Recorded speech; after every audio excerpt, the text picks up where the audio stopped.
오늘 이 루스드라의 사람들의 행위를 가만히 보세요. 바울과 바나바가 루스드라에 갔습니다. 갔더니 그 루스드라라는 도시 안에 나면서부터 한 번도 걸어본 적이 없는 사람이 있는 거예요. 그러니 바울이 그 루스드라에서 하나님의 말씀을 전달했습니다. 전했는데 문제가 있어요. 어떤 문제가 생겼냐? 한 사람이 바울을 뚫어져라 쳐다보는 거예요. 바울을 주목하고 있습니다. 그런데 그 자신을 쳐다보는 그 남자를 바울이 보았을 때 바울의 마음에서 어떤 감동이 일었느냐? 이가 나를 뚫어져라 주목해보는 그 눈에서 무엇을 보았다고 성경은 말해요? 구원받을 만한 믿음을 보았다. 이렇게 말해요. 바울이 그가 자기를 뚫어져라 쳐다보는 모습을 보고 나면서부터 한 번도 걸어보지 못하는 그 사람의 눈에서 구원받을 만한 믿음을 보았다. 성경은 이렇게 말해요. 그리고 나서 바울이 어떻게 외치느냐? 큰 소리로 다 들리도록 내 발로 일어나 서라 이렇게 말하니 나면서부터 한 번도 서지 못했던 사람이 제 발로 섰습니다. 그랬더니 루스드라에 있었던 수많은 사람들이 바울을 보고 깜짝 놀랍니다. 그리고 나서 한 사람이 소리쳐요. 뭐라고 소리치느냐? 신들이 인간의 모양으로 우리 가운데 왔다 라고 소리치고, 바울과 바나바가 있었는데 외형적으로 잘생긴 바나바를 뭐라고 불렀냐? 제우스라고 부른 거예요. 제우스라고 부른 거예요. 바나바를 보고. 바나바는요, 안디옥 교회 담임 목사인데 바나바가 얼마나 괜찮은 사람이냐면 굉장히 이렇게 말도 잘하고요, 풍채가 좋았습니다. 바울은 그에 비해 죄송한 말이지만 대머리에다가 왜소하고 이 안질도 있고 그리고 이렇게 몸이 좀 많이 약했어요. 그래서 보기에 볼품이 좀 없었습니다, 바울이.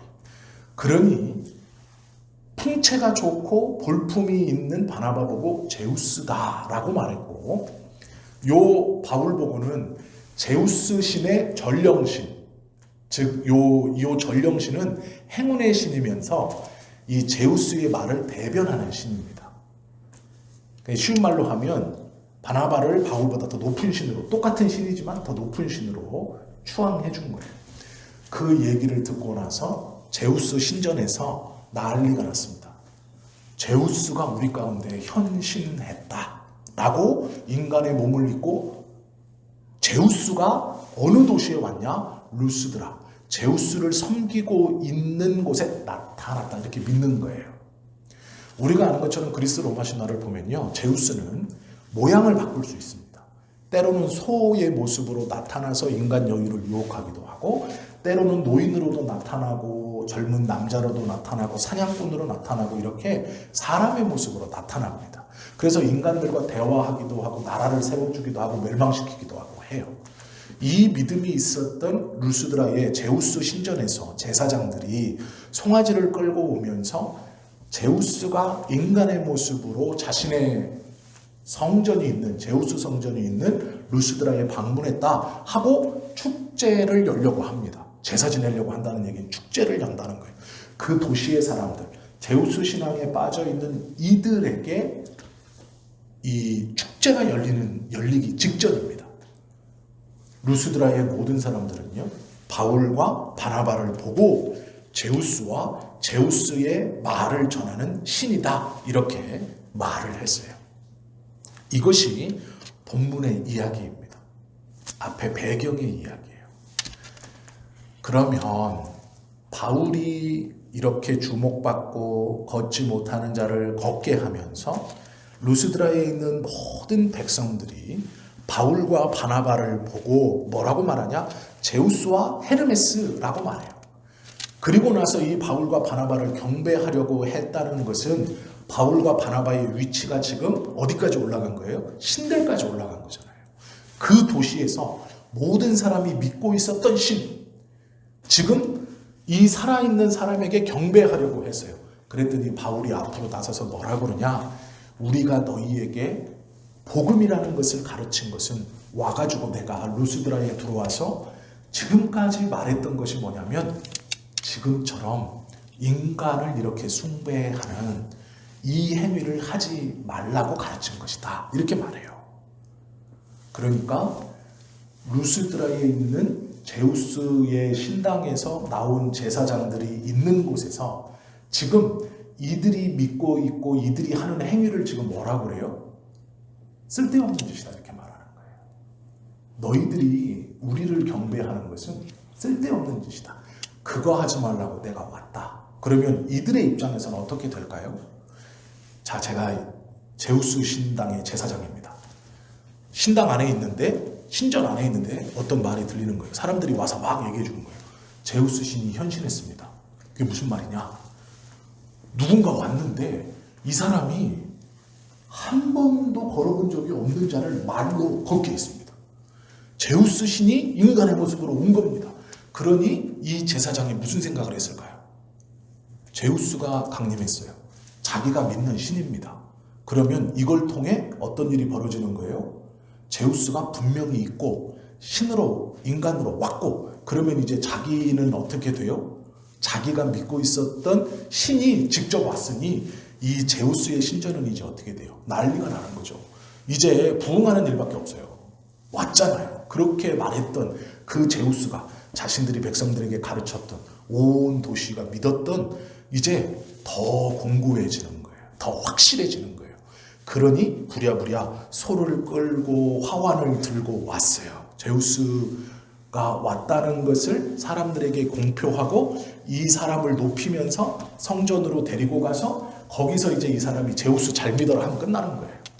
나 잘 섬겨라고 사라져주면 돼요. 사람들은 이미 바울과 바나바를 주목하고 있었습니다. 높여놨어요. 그런데 문제는 그 바울과 바나바가 하는 얘기가 내가 이것 하지 말라고 왔다 이렇게 말하는 거예요. 제사장의 입장에서는 이거 그대로 두면 안 되는 겁니다. 사람들이 주목하고 있고 신처럼 높여놓은 그 사람의 입에서 뭐라고 그러냐? 그거 하지 말라고 내가 왔다 이렇게 말하는 거예요. 저거 하지 말라고. 송아지 끌고 오고 화환 가지고 와서 제우스 숭배하고 인간 어떤 특정한 인간을 신으로 숭배하는 그 제사, 사람에게 제사 드리지 말라고 내가 왔다라고 말하는 거예요. 여기서 제우스 신앙을 갖고 있는 루스드라의 제사장과 척을 집니다. 반대자가 된 거죠. 그리고 나서 어떤 일이 벌어지느냐? 오늘 본문에 보니까 유대인들이 왔어요. 이런 일이 있고 나서 자 루스드라에서 가장 큰 세력과 척을 졌어요. 그리고 나서 바로 어떤 일이 벌어지느냐? 유대인들이 안디옥과 이고니온에서 와서 무리를 충동해요. 뭐라고 충동하느냐? 저 사람들은 이단이다. 저 사람들은 도시를 어지럽히는 사람들이다. 저 사람들은 어떻다 저떻다 하면서 충동하는 거예요. 사기꾼, 거짓된 것을 선전하는 자, 다른 사람에게 해를 끼치는 사람, 이단자들, 사람을 미혹해 하는 사람 이렇게 충동합니다. 그때에 방금 전까지 두 사람을 신이라고 추앙했던 루스드라의 사람들이 바울과 바나바를 돌로 쳐버려요. 죽여버려요. 방금 전까지 어떻게 했어요? 신으로 높여서 추앙했어요. 그 루스드라에서 제일 영향력이 세다는 제우스 신전에서 제사장이 직접 송아지하고 화환 끌고 와서 바울에게 씌워주고 높이려고 했어요.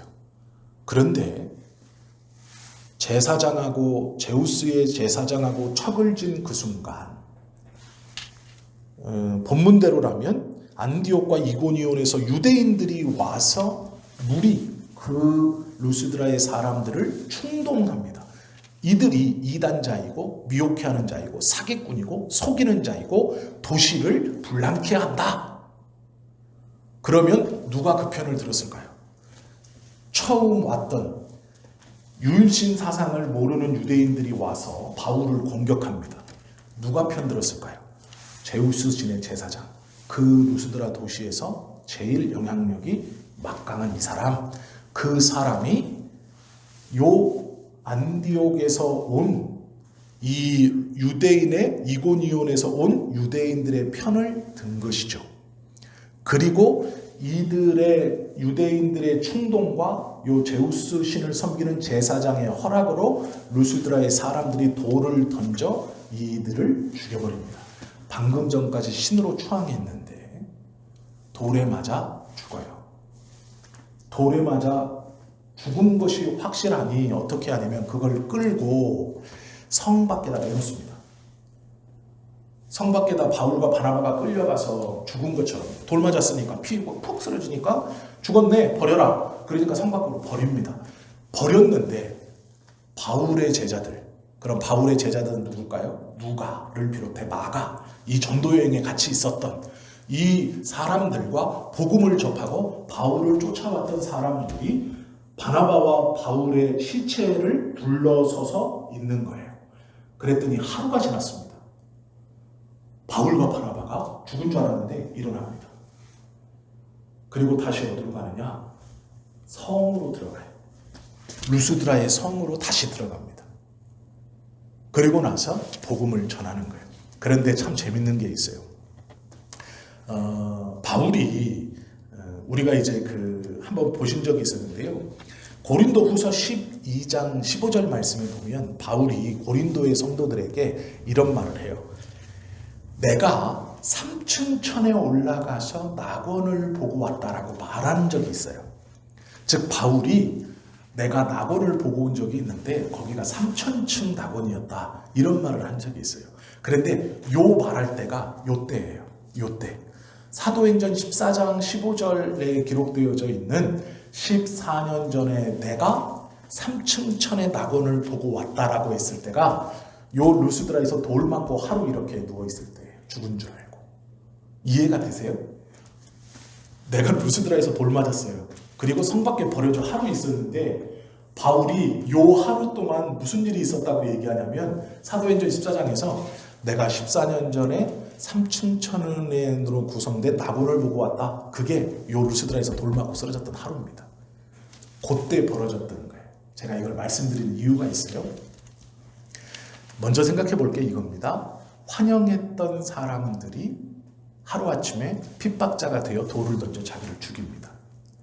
자기를 신으로도 추앙했던 사람들이 자기를 환영하고 자기를 신으로 경배하려고 했던 사람들이 죽여요. 돌로 때려서 죽여버립니다. 왜 그럴까요? 믿음이 아닌 것 때문이에요. 전도자를 환영하는 모든 사람들이 믿음을 가지고 있느냐? 그렇지 않아요. 이게 문제입니다. 사람들이 모이는 것, 사람들이 환영하는 것, 사람들이 나를 인정해 주는 것에 내가 취할 필요가 없는 것은 그들이 믿음 때문에 하나님을 믿고 있는 것 때문에 나의 신앙을 환영하고 그들이 진정한 믿음으로 내 믿음을 인정해 주고 내가 전하는 복음으로 그들이 변화되어서 하나님을 사랑해서 그리스도를 구세주로 모셔서 내 말을 환영하고 내 말을 신뢰하고 나를 믿어주고 경배하는 것, 섬기는 것, 존중해 주는 것이 아니라는 거예요. 이 루스드라의 백성들이 열광했던 이유는 제우스 신이 사람의 모습으로 왔다. 그리고 걸어보지 못한 자가 걷는다라는 거예요. 이건 복음이 아닙니다. 즉 복음을 전하는 자가 어느 곳에서 환영을 받을 때 내가 어떤 공동체나 누구에게 좀 포용을 받고 인정을 받을 때 그가 정말로 복음이나 정말로 하나님에 대한 믿음으로 나를 수용하거나 포용하는 게 아니라면 그의 그 열광이나 그의 그 허락이나 그의 그 관용이나 그의 그 동의가 진짜가 아니라는 거예요. 루스드라의 성도들처럼, 루스드라의 사람들처럼 정확히 말하면 신으로 모셨다가 때려주세요. 이게 당연한 모습이에요. 나를 환영했던 어떤 것, 나를 환영했던 어떤 사람, 나를 지지해줬던 나와 가까운 사람, 그것이 가족일 수도 있고 친구일 수도 있지만 그들이 정말로 나의 신앙을 존중한 것이 아니고 그들이 정말로 나를 환영한 것이 아니라는 실망감이 나에게 언제 오느냐. 그리고 그것이 왔을 때 내가 실망하거나 좌절할 필요가 없는 이유가 뭐냐면 그들이 정말로 말씀을 통해 예수 그리스도와 하나님을 붙드는 믿음으로 나를 포용해 준 것이 아니기 때문에 그들이 환영했고 나를 인정했던 것에서 돌아서는 것, 손바닥 뒤집듯 팍 돌아서는 것, 그건 배신이 아니에요. 아무것도 아닌 거예요. 믿는 자에게 응당 일어나는 일이에요. 그런데 놀라운 것이 있죠. 바울이 돌에 맞고 쓰러져 버린 것처럼, 죽은 것처럼 되어 성 밖으로 끌어냈어요. 성 밖으로 버렸습니다. 제자들이 하루 동안 지키고 서 있는 거예요. 어떻게 할 줄을 몰라요. 왜 그러냐면 유대인의 율법에 시체는 3일 안에 장사를 지내야 됩니다. 그런데 여긴 지금 이방 땅이에요. 묘자리도 구하지 못했어요. 유대인의 전통대로라면 이것을 빨리 땅에다 묻어야 되는데 아무데나 묻을 수 없어요, 시체를. 그렇다고 이 사람을 이방인들이 죽은 사람 갖다 버리는 골짜기에다 갖다 버릴 수도 없어요. 아무것도 못하고 있는 거예요. 그리고 유대인들의 눈이 무서워서 어떻게 못해요. 사람들을 선동해서 바울과 바나바를 돌로 때려 죽인 유대인들이 아직도 그 성에 있거든요. 그러니 바울의 제자들이 어떠지 못하고 그 시체같이 된 것을 쳐다만 보고 있는. 그런데 놀랍게도 바울은 그날 그 돌에 맞아 죽어 버려졌던 하루 동안 어떠한 경험을 하느냐. 3,000층으로 된 낙원을 보고 와요. 놀라운 일입니다. 복음을 전하고 믿음으로 살다 고난 가운데 있을 때 하나님의 은혜가 그 바울에게 온전히 임한다는 거예요. 우리가 복음으로 살려고 몸부림치다가 핍박을 당할 때 하나님의 은혜가 우리에게 다른 이는 알 수 없는 그 하나님의 지키심과 보호하심의 은혜가 우리에게도 임한다는 거예요. 우리가 그것을 간과한 것뿐이에요. 그 고통에 너무 주목하고 내가 그 고통에 빠져서 하나님이 그 고통에서 나를 견디게 하시고 다시 일으키게 주시는 그 은혜를 잃어버리는 거예요. 우리가 기억치 못하는 거예요. 그런데 바울은 기억하고 있어요. 그 얘기를 언제 하느냐? 14년 뒤에 해요. 사도행전 14장에서. 내가 14년 전 루스드라에서 돌을 맞고 죽었다고 말하는 그 시간, 나를 환영했던 사람들이 하루아침에 바꿔서 나를 배신하고 돌로 쳐 죽일 때 내가 죽는 줄 알고 성 밖에 버려졌던 그 비참했던 그 시간, 하나님은 나를 불러 낙원을 보여주셨다라고 말합니다. 이걸 기억하고 있는 게 중요한 겁니다. 그리고 나서 이대로 끝나느냐? 그렇지 않죠. 그렇게 해서 일어납니다. 일어나면 어떻게 해야 돼요? 야, 이 루스드라의 사람들, 처음에는 내가 안진뱅이를 일으키고 걷지 못하는 자를 일으켰더니 나를 신이라고 경배하다가 유대인들 몇 명이 와가지고 선동하니까 나를 돌로 때려 죽여. 이런 나쁜 놈들, 이 사람들은 안 돼. 안 그러면 야, 빨리 도망가자. 또 돌 맞으면 또 죽는다. 진짜 죽을지도 몰라. 얼른 가자. 그렇게 반응하지 않아요. 본문을 잘 보세요. 21절 보면 20절부터 보십시오.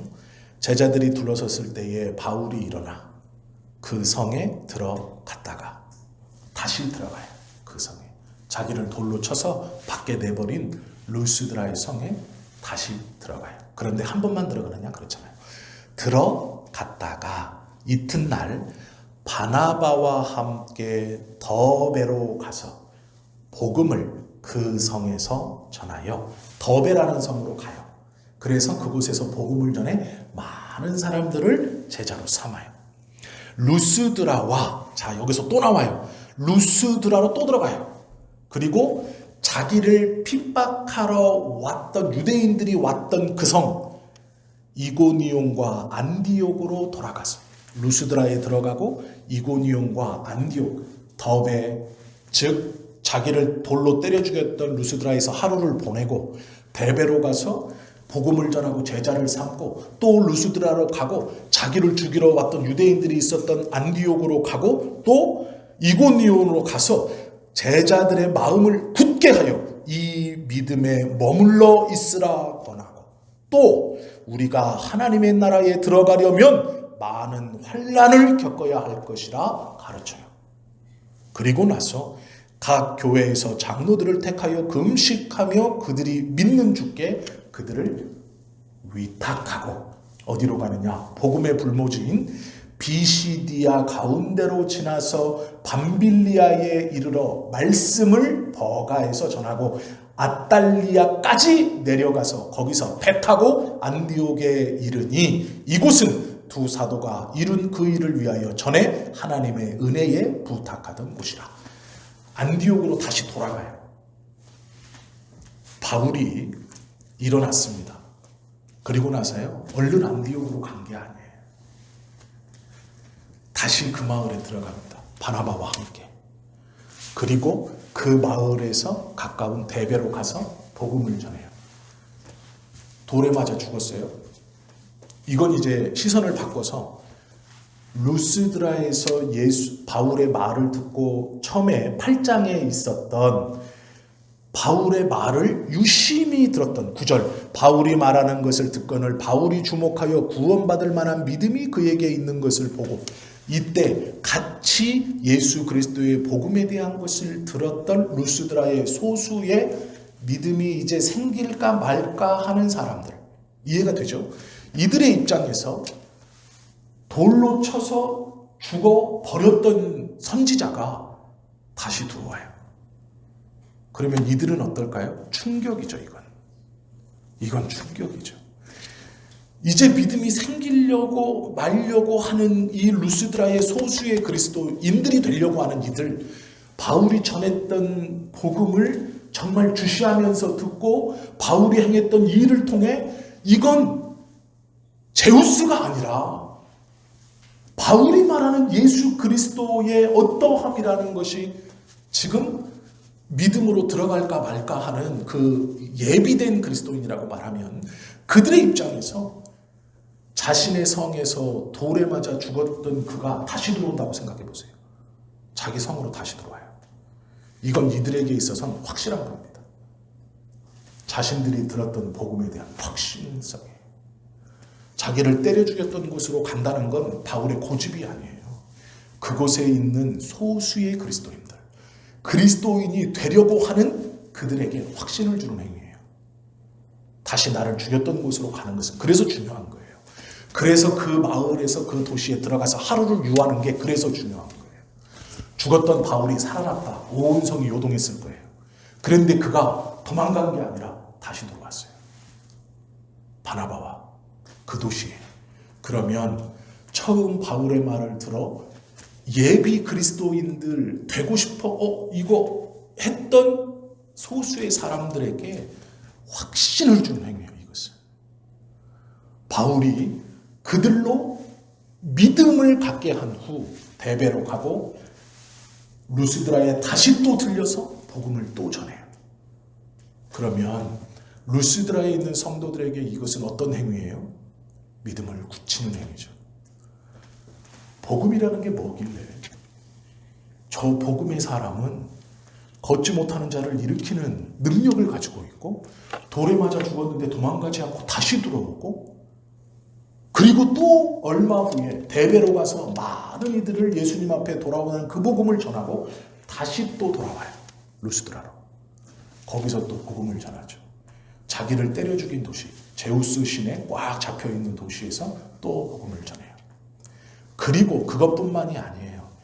자기를 죽이러 왔던 유대인들이 있었던 도시 안디옥과 이고니온까지 찾아가서 거기서 복음을 전하고 제자들의 연약한 믿음을 굳게 해요. 단단하게 해요. 그리고 하나님의 나라에 들어가려면 우리가 많은 고난을 받아야 한다. 살아있는 증인이죠. 바울이, 바나바가. 이 두 사람이 그들을 가르치면서 우리가 하나님 나라에 들어가려면 많은 고난을 받아야 한다. 방금 루스드라에서 때려 죽여가지고 내버렸다는 거 다 알고 있어요. 그 지역에서, 그 도시국가 전체에서.